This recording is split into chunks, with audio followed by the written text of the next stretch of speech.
कभी सोचा है किसी भी अस्पताल के ऑपरेशन थिएटर में चमकते हुए औजारों के पीछे क्या होता है? पर्दे के पीछे एक पूरी दुनिया है जहां एक छोटी सी भी गलती की कोई जगह नहीं होती। ये वो जगह है जो हर मरीज को सुरक्षित रखती है, लेकिन ज्यादातर लोगों को इसके बारे में पता ही नहीं होता। तो आज चलिए इसी अदृश्य ढाल, इसी अनसीन शील्ड के अंदर झांकते हैं। तो कहानी शुरू करने से पहले ये समझना सबसे जरूरी है कि आखिर इस पूरे तामझाम की, इस पूरे सिस्टम की जरूरत ही क्यों पड़ी। मतलब दिक्कत क्या है। एक सवाल है, अस्पताल में इलाज के दौरान सबसे बड़ा छिपा हुआ खतरा क्या हो सकता है? जवाब शायद वो नहीं है जो ज्यादातर लोग सोचते हैं। ये नंबर देखिए, 7 से 10%। वर्ल्ड हेल्थ ऑर्गेनाइजेशन के मुताबिक अस्पताल में भर्ती हर 100 में से 7 से 10 मरीजों को एक नया इन्फेक्शन वहीं पर लग जाता है। मतलब वो ठीक होने आते हैं और एक नई बीमारी साथ ले जाते हैं। ये आंकड़ा वाकई में चौंकाने वाला है। और इसी को कहते हैं हॉस्पिटल एक्वायर्ड इन्फेक्शंस या HAIs। मतलब वो इन्फेक्शन जो अस्पताल में ही मिलता है। और इसका सबसे बड़ा गुनहगार कौन है? अक्सर वो उपकरण जो सर्जरी या किसी भी प्रोसीजर में इस्तेमाल होते हैं, और अगर वो पूरी तरह से साफ ना हो। और यहीं से हमारी आज की कहानी का हल निकलना शुरू होता है। तो सवाल यह है कि इस छिपे हुए दुश्मन से लड़ता कौन है। चलिए मिलाते हैं आपको इस कहानी के असली हीरो से, अस्पताल का वो गुमनाम डिपार्टमेंट जो इस खतरे के खिलाफ पहली दीवार बनकर खड़ा है। इसका नाम है central sterile supply department, short में CSSD। ये अस्पताल का वो सेंट्रल हब है जहां हर तरह के मेडिकल और सर्जिकल सामान को पहले डीकंटामिनेट किया जाता है, फिर तैयार करके, स्टेरिलाइज करके और फिर स्टोर किया जाता है। ये एक पूरी फैक्ट्री की तरह काम करता है। इसे समझने का सबसे अच्छा तरीका यह है कि CSSD को पूरे अस्पताल का इम्यून सिस्टम मान लीजिए। बिल्कुल वैसे ही जैसे हमारा शरीर बीमारियों से लड़ता है, CSSD पूरे अस्पताल को इन्फेक्शन से बचाता है। ये एनालॉजी एकदम परफेक्ट बैठती है। और ये डिपार्टमेंट कोई आम कमरा नहीं होता। इसे बहुत सोच समझकर जोन्स में बांटा जाता है। मतलब एक वन वे ट्रैफिक सिस्टम होता है। गंदे आइटम्स एक तरफ से अंदर आते हैं, फिर वो क्लीन जोन में जाते हैं और आखिर में स्टेराइल जोन से बाहर निकलते हैं। ये सब इसलिए ताकि क्रॉस कंटामिनेशन का जरा सा भी चांस न रहे। तो चलिए अब एक काम करते हैं, एक इस्तेमाल हो चुके सर्जिकल इंस्ट्रूमेंट की जगह खुद को रखकर देखते हैं उसका सफर कैसा होता है। वो कैसे एक गंदी इस्तेमाल की हुई चीज से वापस एकदम शुद्ध और इस्तेमाल के लिए सेफ बन जाता है। यह है उस इंस्ट्रूमेंट का पूरा सफर, स्टेप बाय स्टेप। सबसे पहले कलेक्शन और फिर क्लीनिंग, उसके बाद इंस्पेक्शन और असेंबली, फिर होती है पैकेजिंग।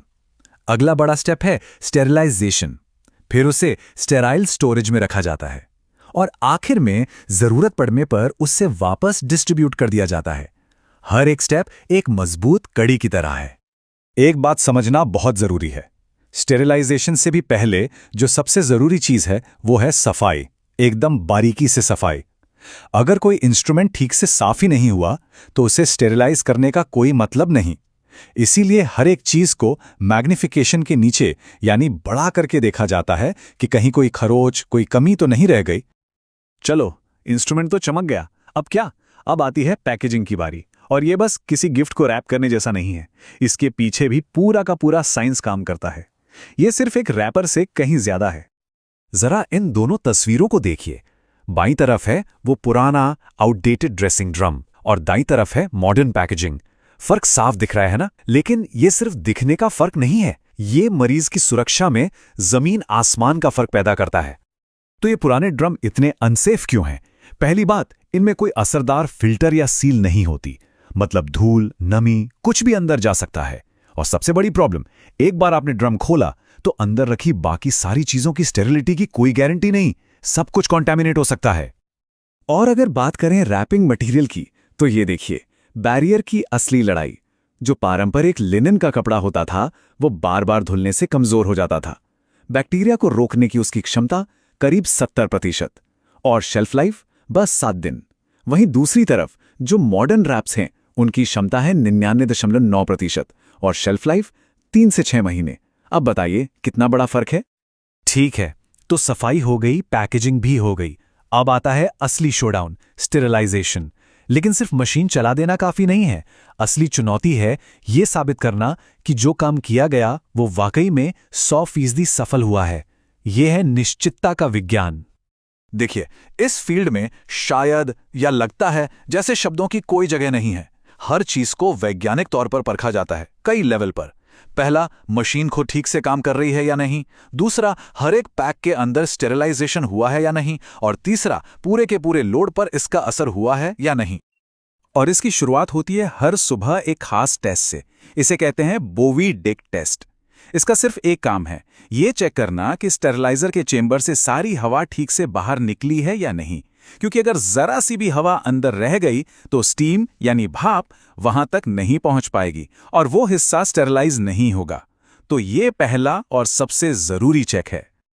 लेकिन एक और सवाल है, एक पूरे लोड में जो सबसे मुश्किल जगह पर रखी चीज है उसे कैसे टेस्ट करें?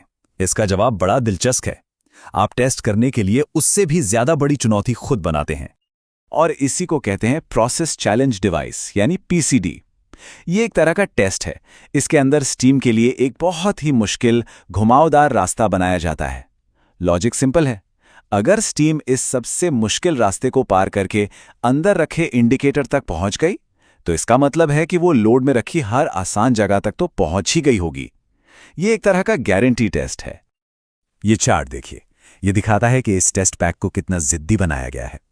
1 मिनट के बाद भी 80% बैक्टीरिया जिंदा हैं। 2 मिनट के बाद भी 60%। पूरे 3.5 मिनट लगते हैं उन्हें खत्म करने में। तो जब यह टेस्ट पास होता है तो यह पक्का हो जाता है कि लोड में बाकी सब कुछ तो 100% स्टेरिलाइज हो ही गया होगा। तो कुल मिला के बात यह है कि मरीजों की सुरक्षा कोई एक काम करने से नहीं होती। इसके लिए हर प्रोसेस की लगातार निगरानी और वैलिडेशन जरूरी है।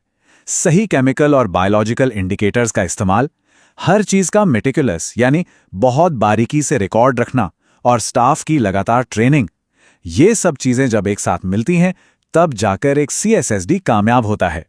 सीएसएसडी हर अस्पताल की वो अदृश्य ढाल है जो चुपचाप अपना काम करती रहती है।